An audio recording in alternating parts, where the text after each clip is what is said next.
Bismillahirrahmanirrahim. Alhamdulillahi rabbil alamin, wassalatu wassalamu ala rasulihil amin, nabiyyina Muhammad ibn Abdullah wa ala alihi wa sahbihi wa man wala, amma ba'd. Sambungan pelajaran kita dalam kitab Riyadhus Shalihin, bab yang ke-309, babun nahi anil busaq fil masjid ila akhiril bab. Bab larangan meludah dalam masjid. Dia main dalam masjid, jangan. Dan perintah supaya membersihkannya apabila masih ada, maknanya buangnya daripada masjid. Mana kalau masjid orang ludah tu lekat situ di dinding ke di mana, kita kena ambil buang. Serta perintah membersihkan masjid daripada segala kekotoran. Wal amru bitanzihil masjid anil aqdhar, segala benda kotor. Jadi bab kita ni jelaslah, Islam amat mengambil berat mengenai kebersihan, sama ada kebersihan luar ataupun dalam. Oleh itu semua yang dimiliki oleh orang Islam dikehendaki bersih dan suci, terutama sekali tempat ibadat seperti masjid dan juga rumah, pakaian dan sebagainya. Jadi kita hari ni kita bermasalah di masjid comel dah, tandah masjid pula tak nak pergi, itu masalah juga kita. Jadi kalau semua dapat kesedaran, semua pakat jaga belaka kebersihan, selamatlah. Ni dia bukan jaga kebersihan, dia jaga dia ya. Lepas dia selesai qada hajat dia tinggal situ. Ini mana-manalah masjid pun kita tak kata siapa-siapa lah. Mana-mana masjid pun kalau ahli masjid tu tidak peka, tidak bertanggungjawab, maka dia akan jadilah masjid kotor. Maka setiap perbuatan yang mendatangkan kekotoran kepada tempat-tempat tersebut perlu dijauhi, bahkan dilarang oleh Islam. Hadis yang pertama dalam bab ini tanda hadis 1693, nombor dia 1693. Bergeraklah pen tu pelajar-pelajar, nanti awak cari kitab Arab esok, cari nombor tak jumpa. Jadi penting kita sebut nombor ni. Jadi orang yang dengar dalam rakaman kita melalui alat media ni, dia boleh cari, oh kitab ni nombor sekian, nombor hadis. Kalau cari nombor muka surat tak jumpa, cetak lain-lain. An Anasin radhiyallahu anhu anna Rasulullah sallallahu alaihi wasallam qala al-busaqu fil masjidi khati'atun wa kafaratuha dafnuha. Maksud dia daripada Anas radhiyallahu anhu bahawasanya Nabi sallallahu alaihi wasallam bersabda, meludah dalam masjid adalah satu kesalahan. Satu kesalahan, satu dosa bila kita ludah dalam masjid, dan dendanya ialah menimbuskannya. Jadi menimbuhkannya artinya keluarkannya, bersihkannya. Hadis ini riwayat oleh Imam Bukhari dan Muslim. Pengajaran hadis, umat Islam disuruh menjaga kebersihan diri, rumah dan sebagainya, terutama sekali tempat beribadat. Yang kedua, perbuatan meludah merata-rata adalah suatu perangai yang dibenci oleh Islam, kerana ia boleh mendatangkan penyakit dan melambangkan akhlak yang buruk. Jadi setengah orang ni dah lah, kalau dia makan sirih pula agak habis dinding masjid tu merah, nyebui air sirih situ. Lagi berat kita ni. Tu hak makan sirih, hak isap rokok sama je kot, putih rokok dia capak di masjid. Kalau dalam masjid berat benar lah kan. Yang ketiga, setiap umat Islam disuruh segera membersihkan tempat atau lainnya yang dikotori oleh sesuatu. Jadi bila kita jumpa benda kotor, kita terus terus kita selesaikan masalah dia.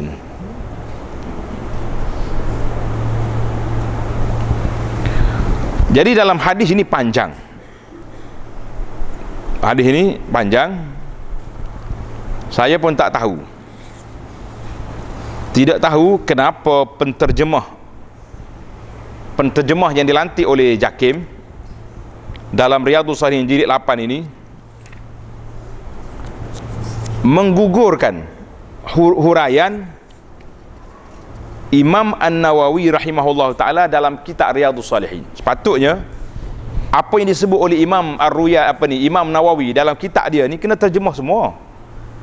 Ini di antara kepincangan panel penterjemah dalam kitab ini. Saya harap pihak Jakim boleh semak balik jilid yang ke-8 ini. Jilid yang ke-8 dalam muka surat 46 ini, supaya perkara ini ditelitikan. Pelajar-pelajar kena tulis apa yang disebut oleh Imam An-Nawawi, kerana penting ini. Imam Nawawi sebut ni masalah dia penting, pihak penterjemah pakat tinggal.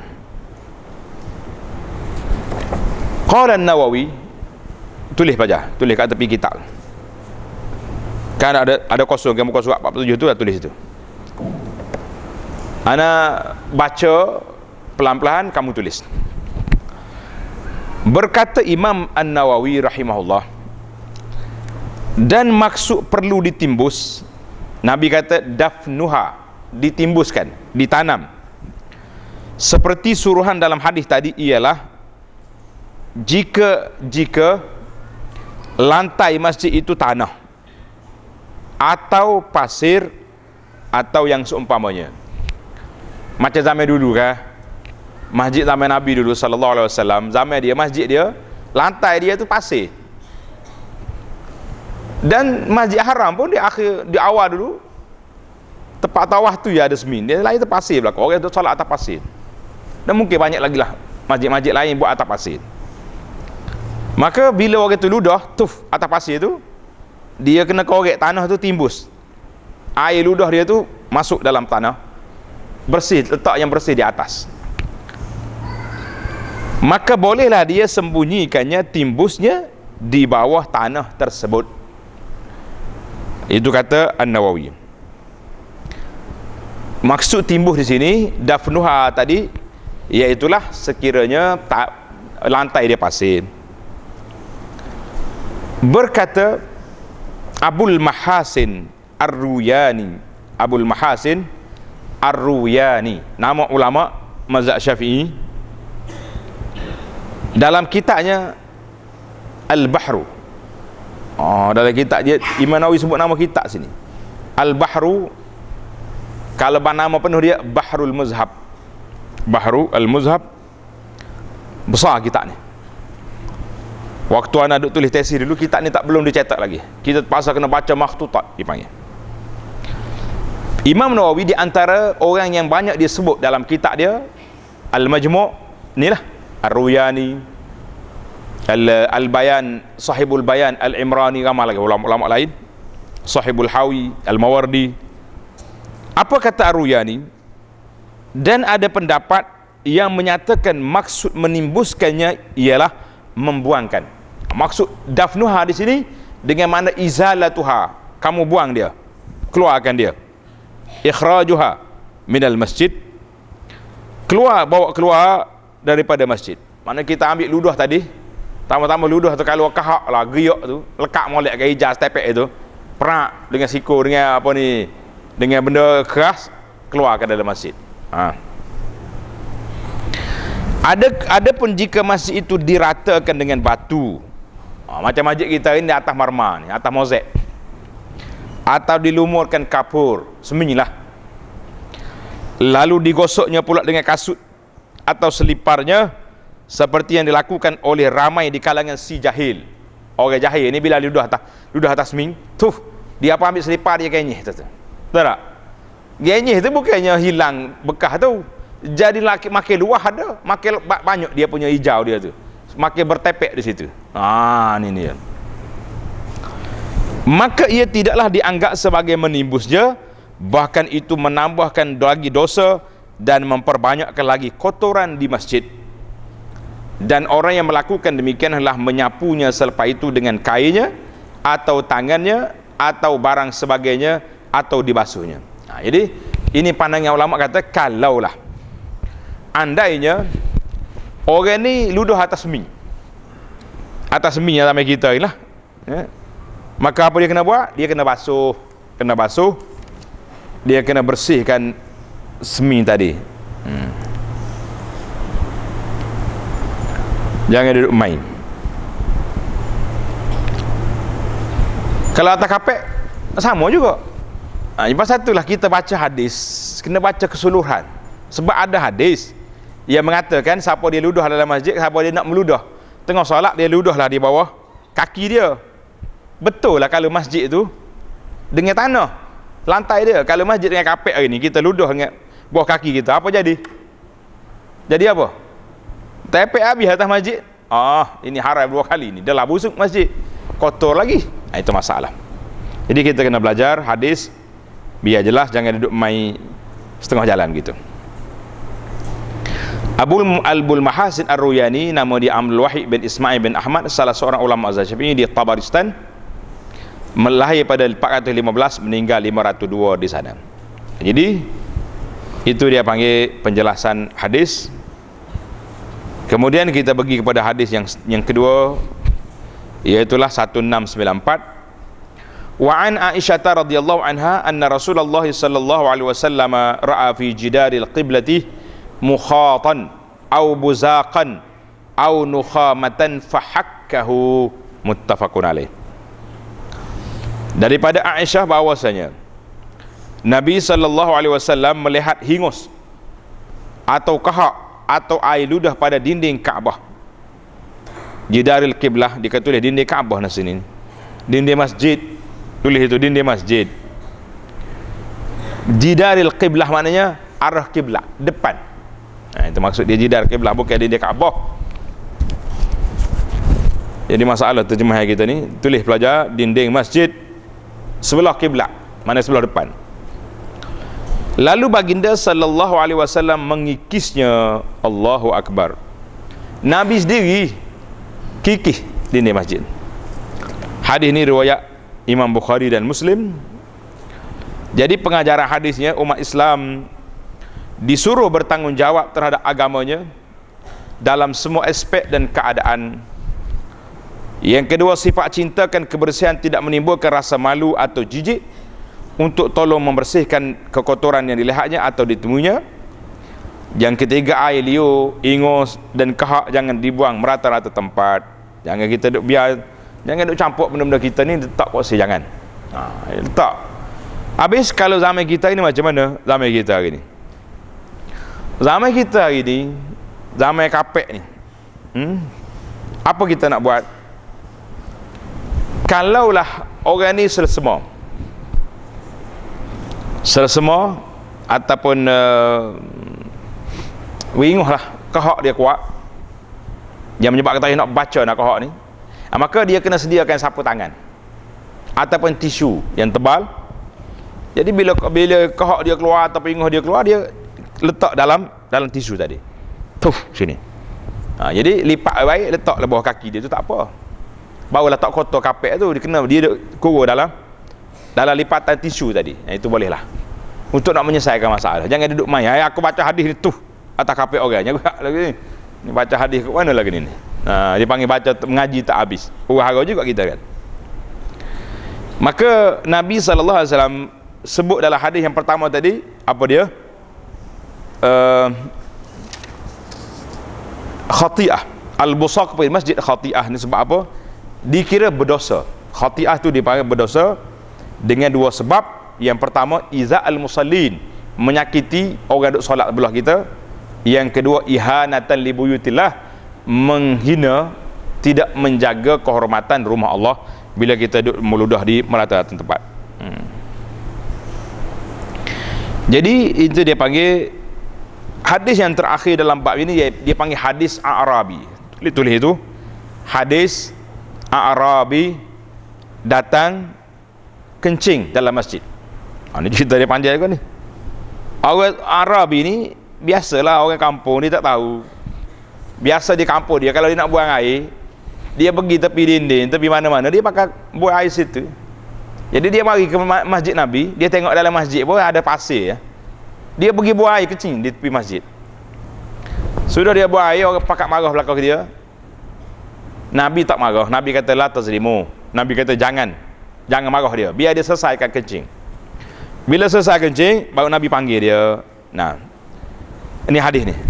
Wa an Anas radhiyallahu anhu anna Rasulullah sallallahu alaihi wasallam qala inna hadhihi al-masajid la tasluhu li syai'in min hadzal baul wal qadar innama hiya li dzikrillah ta'ala wa qira'atil Quran atau kama qala sallallahu alaihi wasallam.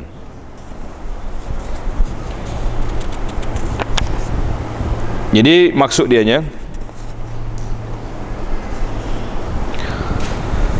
bila selesai A'rabi Badui tadi kencing, Nabi panggil dia. Nabi kata, "Alhuna." Nabi kata, masjid-masjid ini tidak layak untuk melakukan sesuatu seperti kencing dan kekotoran. Bukan dibina untuk ni, kerana ia adalah tempat berzikir kepada Allah Azza wa Jalla, membaca Quran, ataupun seperti mana yang telah disabdakan oleh Nabi sallallahu alaihi wasallam. Pengajaran hadis, tempat-tempat suci seperti masjid, surau dan sebagainya wajib dijaga kebersihannya. Yang kedua, perbuatan mengotori tempat-tempat ibadat adalah suatu perbuatan yang dihina oleh Islam, kerana masjid adalah tempat beribadat kepada Allah Azza wa Jalla. Yang ketiga, Islam menekankan kebersihan fizikal dan spiritual. Oleh itu, setiap umat Islam disuruh meliharanya dengan sebaik-baiknya. Jadi kesimpulan kita daripada bab kita ni, bab larangan mengotori masjid dan juga larangan daripada meludah dalam masjid ini, kita mengatakan, tanda itu buat kesimpulan, kita dilarang membuat kotor dalam masjid, dan orang yang sengaja berbuat demikian telah melakukan kesalahan dan dosa.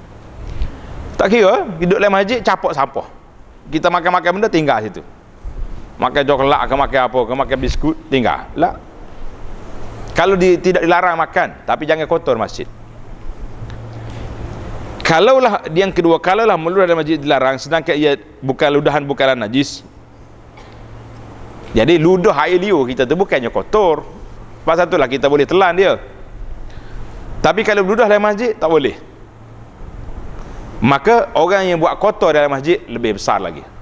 Jadi kalau ada orang terkencing ke dalam masjid, kena maklumkan, kena basuh, jangan pakai tinggal lari gitu ya. Tak.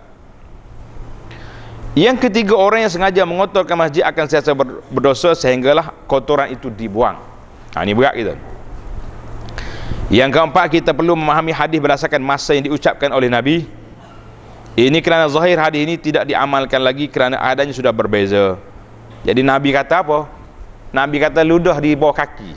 Jadi hadis itu tak boleh pakai lagi di kaki kita yang duduk atas kapek ni. Nah, untuk menjaga kebersihan masjid. Maka yang kelima, jangan kita hanya pandai mengkritik, oh masjid ni kotor, masjid ni kotor, sedangkan kita sendiri tidak pernah membuang sebarang kotoran dari masjid. Pandai, orang panggil pandai komen ya, duk marah ke Tok Siok, apalah Tok Siok, Tok Noja ni malah kerja. Kita sendiri tengok sampah tak buang, silap-silap kita pula tu lah buat sampah, jangan. Jadi sebab itulah tong sampah yang ada dekat masjid, dengar ni muslimin dan juga muslimat, tong sampah dekat masjid itu untuk kegunaan masjid ya. Contohnya ada sampah orang mari berhenti tak, jangan pula kita bawa sampah daripada rumah kita, daripada dapur kita pergi tok di tong sampah masjid lah. Jangan begitu, pergi tok di tong sampah awam, kerana di masjid itu bau nanti orang nak ibadat di situ. Yang kelima, Rasulullah sallallahu alaihi wasallam, seorang yang sangat mulia, membuang sendiri kotoran yang dilihat baginda terdapat dalam masjid. Jadi kalau Nabi bersih masjid, kita setara mana? Saya siapa nak nyapu masjid lah? Rasulullah sallallahu alaihi wasallam sapu dengan tangan dia kotoran yang ada di masjid. Jangan kita anggap kita ni status tinggi, orang darjat tinggi, tak boleh mencuci masjid. Nabi lebih tinggi darjat kita, sapu masjid. Jadi yang keserunya, besarnya pahala, besarnya pahala apa? Membersihkan masjid. Panjanglah hadis lain, banyak dah kita sebut hari itu. Maka akhirnya kesimpulan kitanya, masjid hendaklah diisi dengan program yang membawa kita kepada mengingati Allah, seperti salat, baca Quran, zikir, majlis ilmu dan sebagainya. Kerana masjid ini bukan dibina untuk program-program yang lain, yang lara dan sebagainya. Jadi hadis ini akan dijelaskan dengan hadis yang berikut, iaitulah hadis bab yang ke-310. Tengok bab, tanda itu, bab yang ke-310, babu karahatil khusumah fil masjid wa raf'i as-sawt fih. Bab makruh. Makruh itu maknanya dilarang, dilarang daripada bertengkar. Duk baluh dari masjid, berat kita ni. Dan meninggikan suara dalam masjid, duk topik dalam masjid, jangan sama sekali. Dan bertanya, wa raf'i as-sawt wa nashdid dhallah, bertanya barang yang hilang. Mari duduk cari barang hilang dia. Dia masuk dalam masjid, buka mikrofon istihar, tuan-tuan, saya punya lembu hilang. Tak boleh. Pergi duduk cari barang hilang dalam masjid, tak boleh. Berbeza dengan kita jumpa, contohnya orang ni keluar masjid, kita jumpa anak koci dia, kita jumpa duit dia, dompet dia, beg duit jatuh, kita bagi istihar, Assalamualaikum, ini beg ada orang jatuh di masjid ni, siapa dia, tuan dia, mari ambil. Lain. Mana kita tolong bagi tahu pada orang ada barang hilang, dengan dia pergi cari barang hilang dalam masjid, tak boleh. Ini masalah kita hari ni. Masalahnya, kadang-kadang imam dipaksa sebelum solat Jumaat supaya mengiklankan benda-benda, barang hilang, ada expo situ sini. Expo tu untuk apa?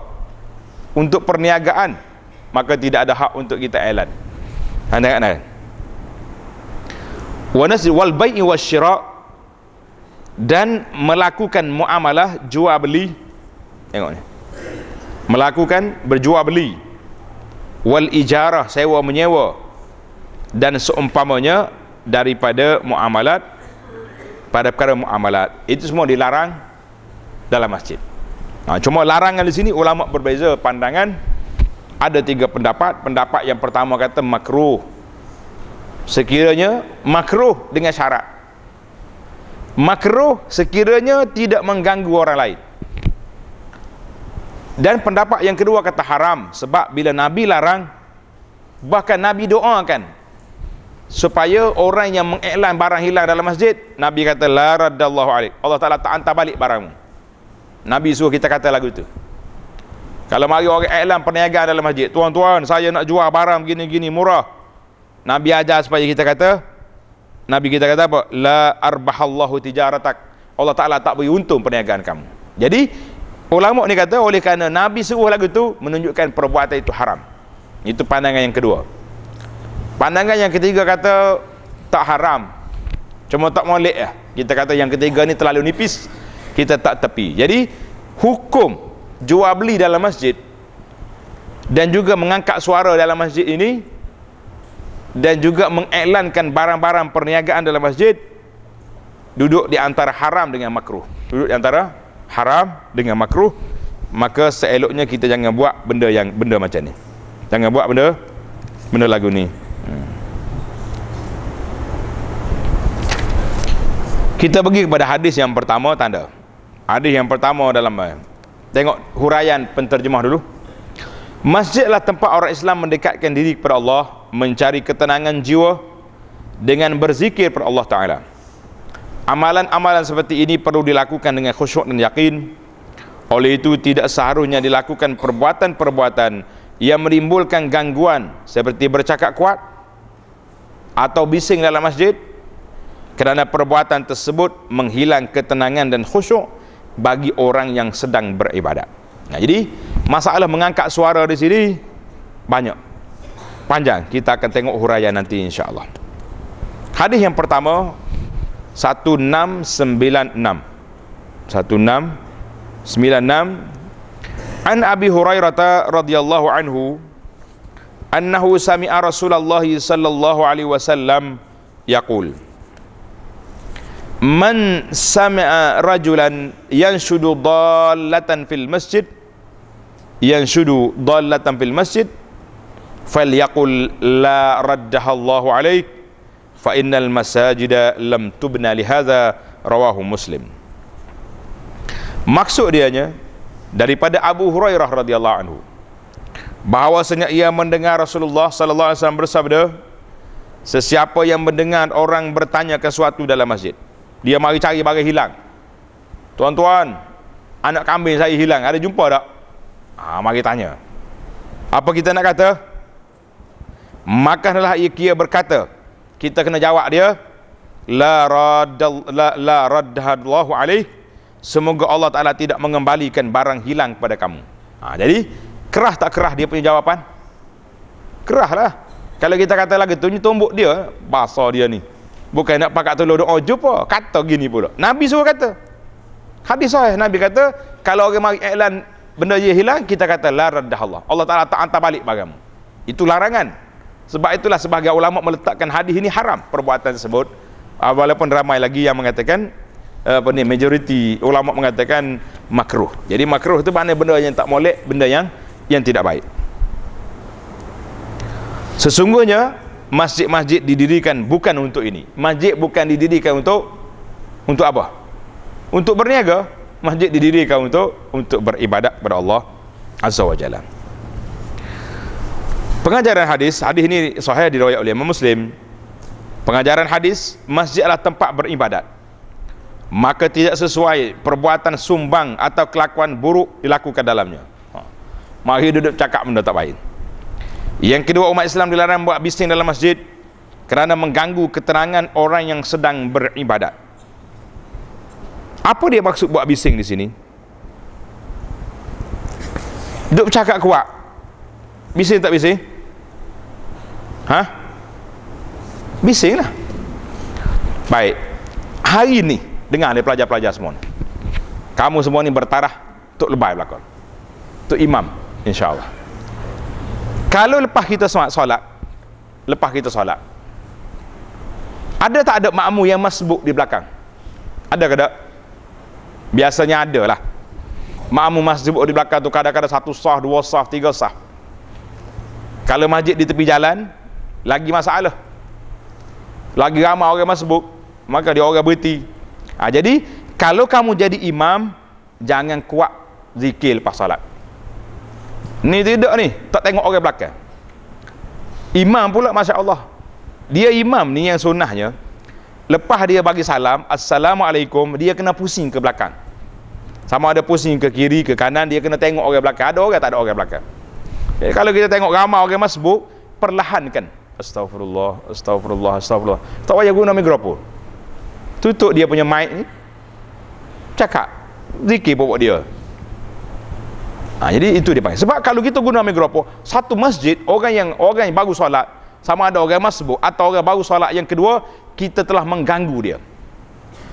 Sedangkan Nabi sebut dalam hadis, dalam kitab menyebut, pergi baca Quran dekat orang duk solat dengan suara yang kuat, dikira mengganggu. Ni kita pergi zikir kuat-kuat untuk apa? Sedangkan zikir tak perlu kuat pun. Astagfirullah, astagfirullah, astagfirullah. Kemudian kita baca zikir subhanallah, subhanallah, subhanallah, perlahan-lahan, tak payah kita kuat.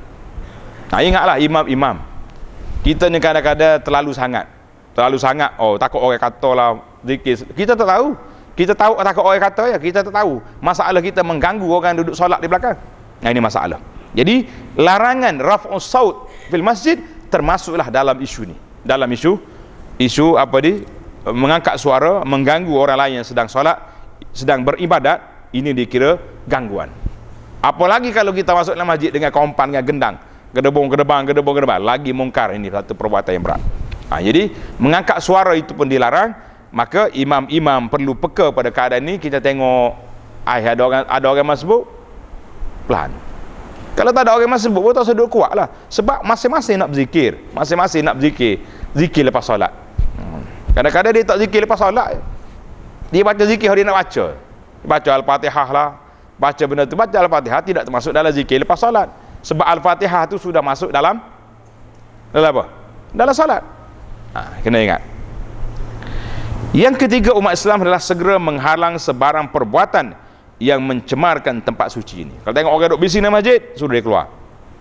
Tengok orang buat kotor di masjid, suruh dia keluar. Ini jangan main-main. Ini masalah besar kita ni. Hadis yang penjelasan kepada masalah tadi, ini penting ni, tanda belajar. Hadis ini tidaklah bermaksud melarang kita mencari balik barangan yang hilang atau tertinggal di masjid. Tak salah. Kadang-kadang kita ke masjid dan tertinggal sesuatu barang, kemudian kita pergi kembali mencarinya. Tetapi hadis tadi melarang membuat bising dalam masjid. Contohnya, orang yang hilang barang atau ternakan di tempat lain, kemudian ke masjid dan bertanya dengan suara nyaring supaya didengari oleh semua jemaah, inilah yang dipahami daripada hadis. Maknanya barang kita hilang lah, mari nak istihar di masjid. Tak payahlah. Kalau nak istihar juga, duduk di luar masjid, tunggu kat tangga, orang keluar tanya, ada nampak tak kambing saya? Nampak tak lembu saya? Orang duduk mikir, lembu jatuh kau betina? Kecil kau besar? Comel kau huduh? Mana orang boleh kenal lembu dia tak? Contohlah begitu. Hadis yang 1967, wa anhu anna Rasulullah sallallahu alaihi wasallam qala idza ra'aytum man yabi'u aw yabta'al fil masjid faqulu la arbahallahu tijarataka wa idza ra'aytum man yanshudu dallatan faqulu la raddahallahu alaik. Rawahu Tirmizi wa qala hadisun hasan. Maksud dianya daripada Abu Hurairah radhiyallahu anhu, bahwasanya Rasulullah sallallahu alaihi wasallam bersabda, Nabi kata apa? Apabila kamu melihat orang berjual beli dalam masjid, tengok orang jual beli masjid, pasal tu lagi kita tak bagi. Ni kalau orang nak bagi kita, bagi ambil je, pergi bayar kat luar, jangan duduk main saya beli dalam masjid. Ni tak boleh. Itu larangan, Nabi kita larang. Maka katakan kepada mereka, tengok orang jual dalam masjid, kita kata lalu, Allah tidak memberi keuntungan perniagaanmu, Tuhan tak untung pada kamu.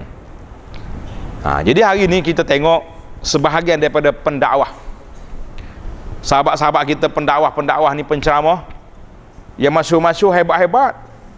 Oh, dia mari ni tak payah tuan-tuan orang masjid tak payah beri minyak dia. Dia bawa siap 2 van, mari barang-barang. Duk jual penuh atas meja ni. Dengan minyak ni nego belaka. Siapa dia minum minyak saya ni boleh begini, minum air japi saya ni begini, jual atas masjid. Dahlah jual air japi atas masjid pula. Jadi kita kata termasuk dalam larangan ini. Jadi tak payah kan nak nego, pergi buka di padai pasar pagi kita menego sana. Ni orang ajak pergi ceramah masjid, dia menego atas masjid. Buat apa? Ini masalah kita. Jadi jangan buat perangai macam ni. Nak cari rezeki, kita ada sumber rezeki, kita ada pasar dia, nak cari apa ni, baiklah. Maka bila kita tengok orang berniaga dalam masjid, Nabi kata apa? Qulu la arbahallahu tijarat. Allah Ta'ala tak bagi untung perniagaan kamu. Dan apabila kamu melihat orang mencari barang hilang, orang mari duduk yang syudu dallah, yang syudu bukan mencari. Tulis itu. Kalau sekat dia cari barang kunci di atas masjid, cari tak ada masalah. Buat bising. Mari duduk cari, mana barang saya? Saya hilang anak kunci ni, beg saya jatuh sini. Mari duduk istihar sini. La. Maka katakan, semoga Allah Ta'ala tidak pulangkan kepada kamu. Jadi kita kata, kalau dengar orang duk elan barang dia, duk cari barang dia, kita kata Allah Ta'ala tak hantar balik barangmu tu. Mari duk cari dalam masjid dia. Ini sibuk. Pengajaran hadis, Islam melarang jual beli dalam masjid. Apabila melihat ada orang berjual beli, maka hendaklah dihalang. Jangan duk jual sini, pergi jual luar. Yang kedua, masjid adalah tempat beribadat yang suci dan tenang, maka tidak sesuai melakukan jual beli yang boleh mengganggu ketenangan. Yang ketiga, orang yang berniaga dalam masjid sebenarnya tidak akan mendapat keuntungan, sebaliknya mendapat penat saja. Mana kalau laku barang dia pun tidak dapat berkat.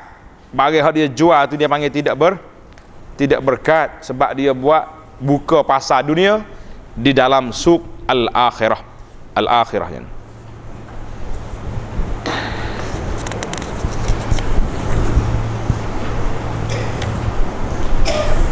Jadi tulis itu penjelasan kepada hadis ini. Masjid dibina dengan tujuan beribadat kepada Allah, maka tidak sepatutnya digunakan untuk keduniaan, seperti berjual beli, mendendangkan lagu-lagu, nasyid-nasyid, lagu-lagu lah, dengan mengangkat suara muziknya dengan gendangnya, atau dijadikan tempat untuk mencari barang hilang.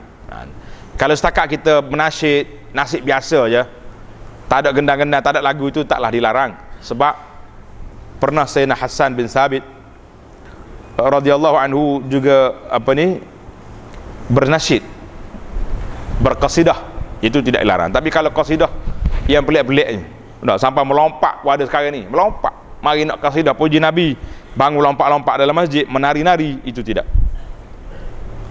Jadi larangan yang dinyatakan dalam hadis ini, jadi berbeza ulama mengatakan, ada yang mengatakan makruh, maknanya tidak baik perbuatan tersebut, dilarang sekiranya tidak mengganggu orang lain. Tengok, makruh selagi tak mengganggu orang lain, tapi kalau mengganggu maka dia naik pada haram. Seperti bersolat, orang duduk solat, majlis ilmu, jadi maka dia jadi haram. Namun begitu sebahagian daripada ulama mengatakan haram berdasarkan kepada larangan ini. Jadi kita kata khilaf di sini. Kalau tidak, takkan Nabi suruh doa lagu tadi. Doa tak boleh untung, doa jangan jumpa barang, itu berat bagi kita. Nah, jadi masjid ini adalah merupakan pasar akhirat, bukan pasar dunia. Maka bukan tempat di sinilah untuk kita mencari keuntungan, perniagaan dan sebagainya.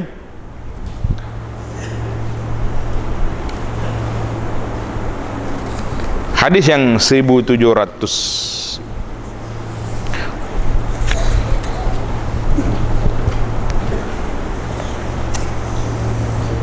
Wa'an siapa dia? Buraidah 1698 Wa'an Buraidah radhiyallahu anhu anna rajulan nashada fil masjid faqala man da'a ilayya al-jamal al-ahmar faqala Rasulullah sallallahu alaihi wasallam la wajadta innama bunyatil masajidu lima bunyat lah, rawahu Muslim. Maksudnya daripada Buraidah, seorang laki-laki menanyakan sesuatu yang hilang, mari doa elan barang hilang dalam masjid.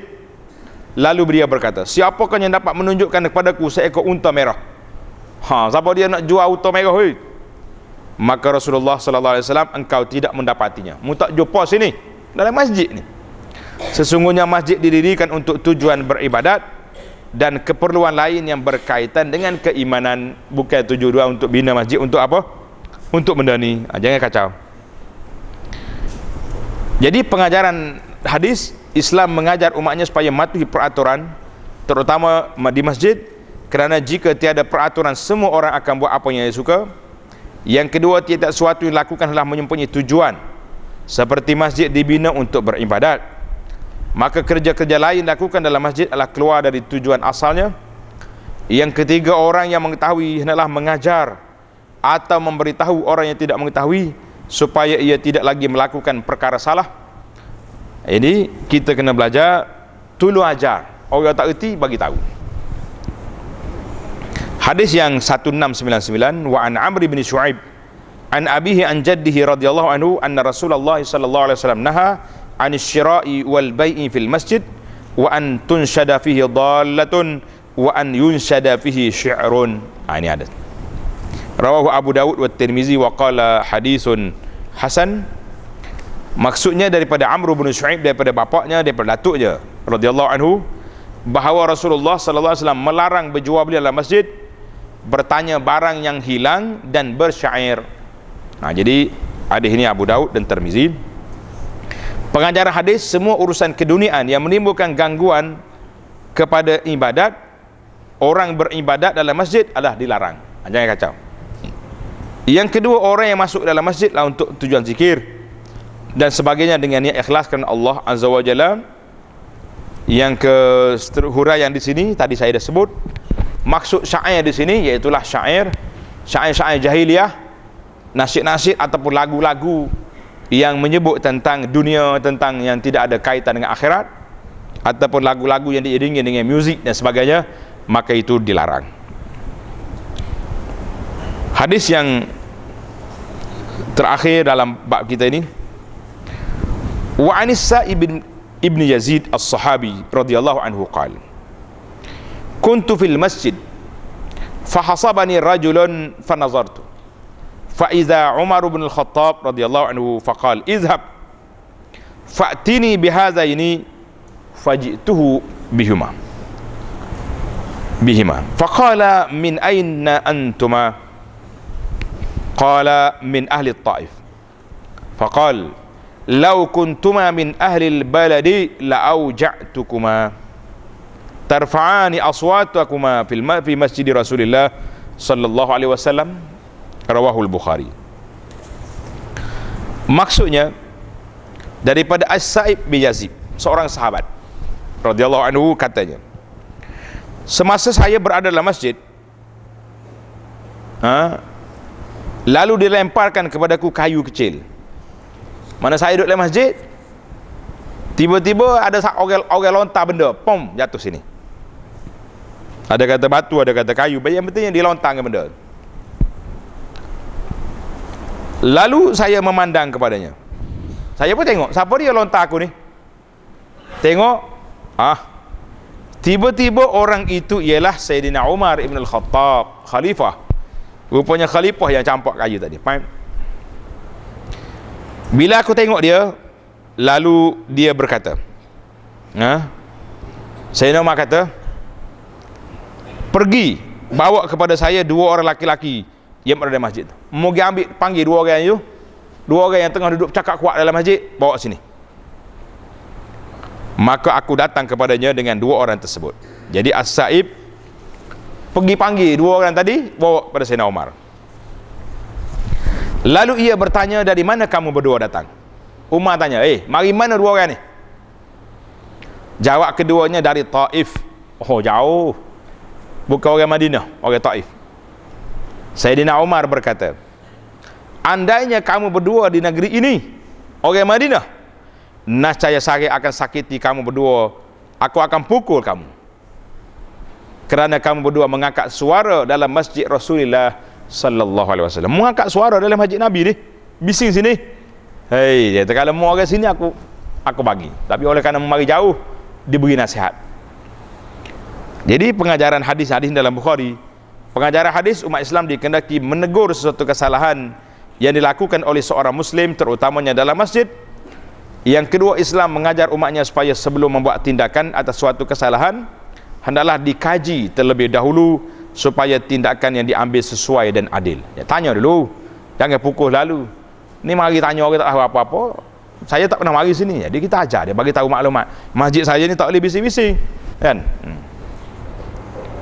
Yang ketiga, Islam memaafkan orang yang melakukan suatu kesalahan tanpa mengetahui hukumnya.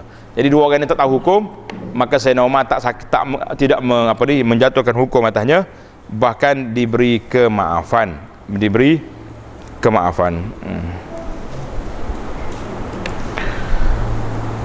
Baiklah, kesimpulan daripada bab kita ni, ini kesimpulan dia berbab apa dia? Larangan mengangkatkan suara dalam masjid sekalipun untuk berzikir dan membaca Quran kalau mengganggu orang. Dan ia adalah haram jika mengganggu orang lain yang sedang beribadat. Ingat tadi ada sebut awal tadi, walaupun zikir lepas solat, jangan angkat suara besar sebab mengganggu orang lain tengah berzikir. Kadang-kadang memang ganggu. Orang berzikir, kita duduk kuat suara. Orang duduk solat, jangan. Maka lebih besar kesalahannya jika mengangkat suara kerana berbalah dan berbantah atau bersenda gurau yang tidak berfaedah. Jadi pasal itulah ana tengok hari ini masalah kepada kita. Setengah masjid dia duduk di tengah taman perumahan. Masjid duduk di tengah taman perumahan, tiba-tiba kita pergi pasang. Sebelum masuk waktu azan subuh ke malam tengah hari ke, kita pergi pasang kaset CD dengan suara yang kuat. Kita tak tahu sekeliling masjid tu ada orang sakit, ada orang tua yang uzur, ada kanak-kanak, mungkin orang baru beranak. Jadi kalau kita pasang suara kuat, itu mengganggu orang lain yang sedang istirahat, yang sedang sakit dan sebagainya. Jadi jangan. Oh, tujuan kita pasang nak suruh orang mari masjid. Tak mari juga. Kalau orang nak pergi, dia tahu dah pukul berapa masuk waktu salat. Tahu tak tahu? Dalam handphone ada, dalam takwir rumah dia ada, dalam radio ada bunyi azan. Dia tahu belaka. Tak pergi ya. Jadi kalau orang ni, kalau ambil speaker pergi pasal telinga dia, tak mari juga. Jadi bukan duduk di telinga. Nak pergi masjid ni, duduk di hati. Jadi masalah hati sekarang ni. Kalau ambil mikrofon besar, beli hok copor besar, tak lenga dia, apa macam lenga, dia tak pergi ke masjid ni. Dia tarah lembu kenyai nama dia tu. Tak pergi masjid. Jadi janganlah kita mengganggu suara yang kuat, tak boleh. Yang kedua, digalakkan supaya orang yang ingin menegur seorang yang melakukan kesilapan dalam masjid menggunakan perantara yang tidak memerlukan untuk meninggikan suara, seperti laku Sayyidina Umar. Jadi kalau kita duduk sini, kalau Sayyidina Umar jekah dua orang tu, jadi dia juga angkat suara, betul tak? Dia kata, pergi panggil mari sini, aku nak nasihat dengan dia. Itu cara uslub. Yang ketiga, galakan untuk amar ma'ruf nahi mungkar dalam semua keadaan, termasuk juga kepada orang yang melanggar adab-adab masjid, kita kena ajar. Jadi kita duduk di masjid, tengok ada orang masuk masjid tak solat tahiyatul masjid, pegang dia, bangun, solat dulu.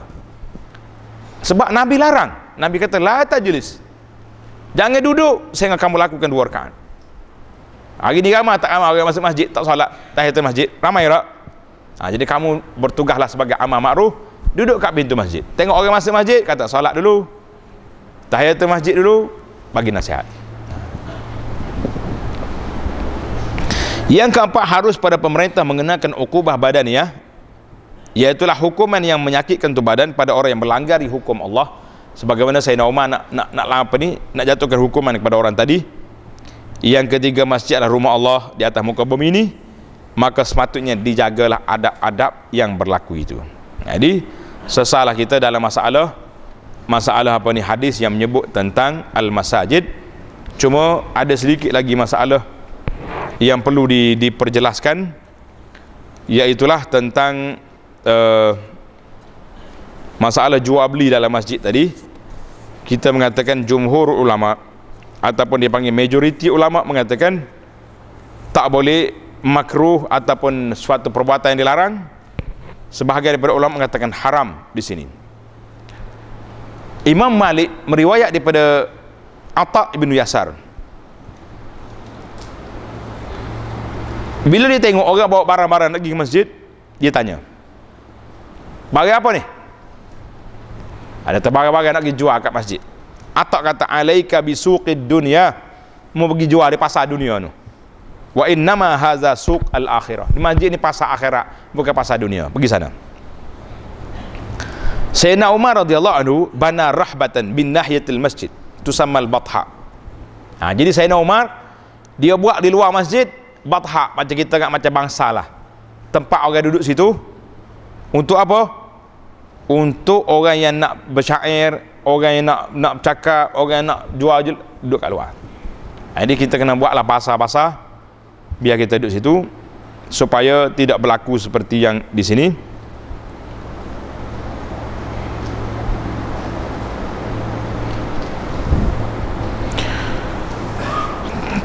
Jadi satu lagi timbul masalah di luar masjid. Setakat mana luar masjid? Di luar masjid tadi, kalau kita ambil larangan yang mengatakan tidak dibenarkan tadi, luar masjid setakat mana? Jadi katanya kalau masjid tak ada pagar, luar pagar masjid tu baru dikira tempat jual. Luar pagar masjid tu baru boleh jual beli barang-barang di situ.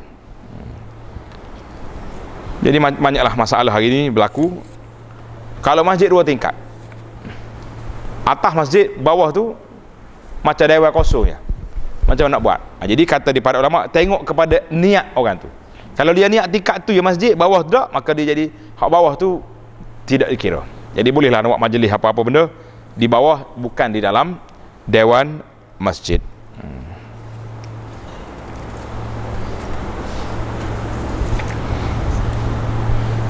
Itulah di antara perbincangan kita. InsyaAllah kita akan masuk lagi dalam bab yang seterusnya, bab yang ke-311, babu nahi man akala thauman au basalan, bab larangan orang yang makan bawang, bawang putih ke bawang merah ke, daun bawang ke daripada masuk masjid. Kalau bau busuk mulut dia. Saya nak tambah lagi. Kalau rokok sama juga lah. InsyaAllah ta'ala kita akan sambung dalam siri yang akan datang. Subhanakallahumma wa bihamdika asyhadu an la ilaha illa anta astaghfiruka wa atubu ilaih. Wa sallallahu ala nabiyyina Muhammadin wa ala alihi wa sahbihi ajma'in. Walhamdulillahi rabbil alamin.